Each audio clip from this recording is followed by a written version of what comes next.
Hi, Ethan Vessel. This is Hope Ramaphosa of Hope Ramaphosa Ministries. I'm here again today to share with you the Word of God. There are some people out there who are reading all sorts of books and they are missing out on the one most beautiful book that we can enjoy, which is the Bible. My name is Hope of Hope Ramaphosa Ministries, and I love you very much. But let me tell you something. God loves you more. Because the word of God itself says, "For God so loved the world that he gave his only begotten Son, that whosoever believeth in him should not perish, but have everlasting life." Let me repeat.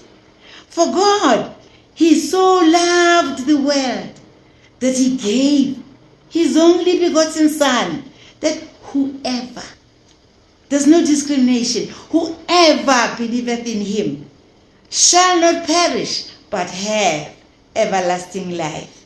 If I was you, I would make sure that I believe in Jesus so that I can receive that everlasting life for free. For a change, you won't have to buy that everlasting life. It's just going to be given to you for free. But you know what you must do? Receive the Lord Jesus Christ as your personal Savior. This happiness that you see with me is because Jesus is inside me. The Holy Spirit is in me. I'm an earthen vessel of the living God.